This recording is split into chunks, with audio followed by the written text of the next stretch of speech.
The recent closure of the world's biggest online bazaar for illicit drugs was a big win in the fight to combat the easy availability of deadly drugs through the internet. But the FBI's move was cold comfort for a Melbourne family devastated by the loss of their son, who recently died of an ecstasy overdose at a dance party. The family of 23-year-old James Munro was shocked to discover that he had bought the drugs online from the now-banned Silk Road website and that they'd been delivered through the post to the family home.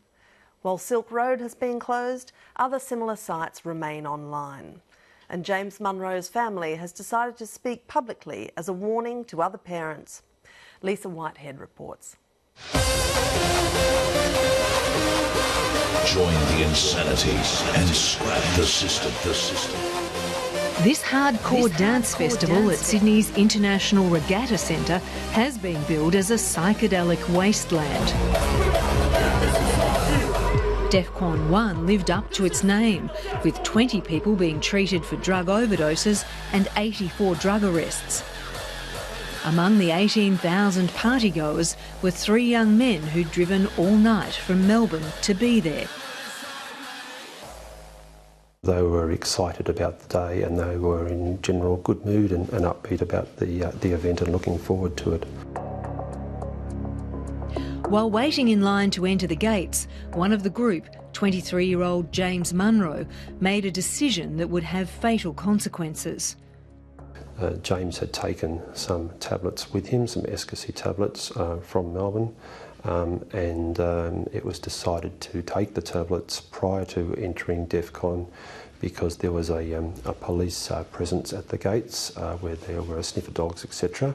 People go to a festival and might see that there's a lot of security dogs and whatever there. They may be inclined to get rid of any drugs they've got on them, and they may ingest them, and of course that does come with problems because once you've got it in your system it's very hard to get it out.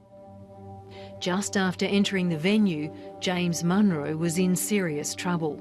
Within about 15 minutes he actually went down in a fit. James Munro collapsed and started convulsing and was rushed to the medical tent.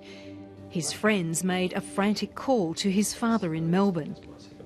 We're trying to make decisions about how we should respond, and about an hour after we got a second phone call from the hospital.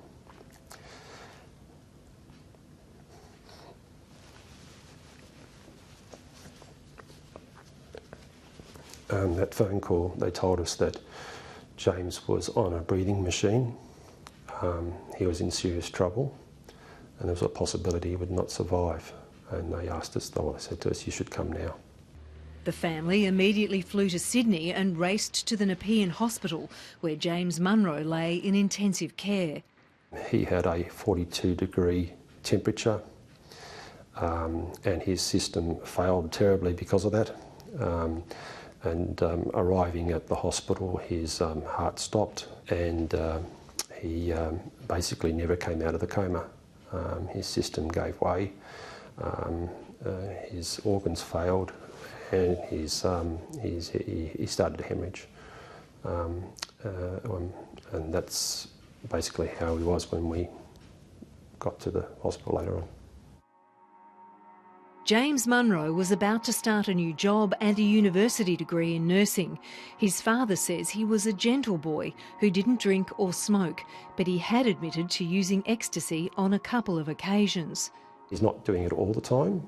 He might have been doing it once every month or once every second month. He doesn't hang out in his bedroom and take this drug. He doesn't go out by himself and take this drug. This drug he was taking was with friends to enjoy the company and the social atmosphere of friends. To Stephen Munro's shock, he discovered his son had bought MDMA or ecstasy sitting at his computer in his bedroom from the infamous Silk Road website. He downloaded special software to access the site.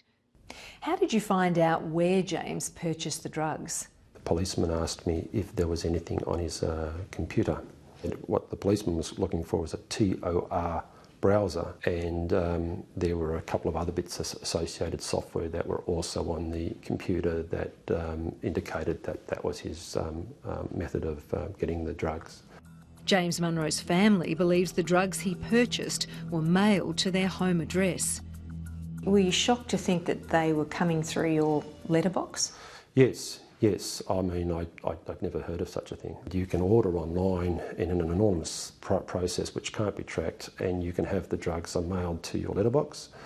They were coming in, or they came in a CD-sized box, so it looks like a video game or a music or a DVD or something like that in a parcel post type envelope.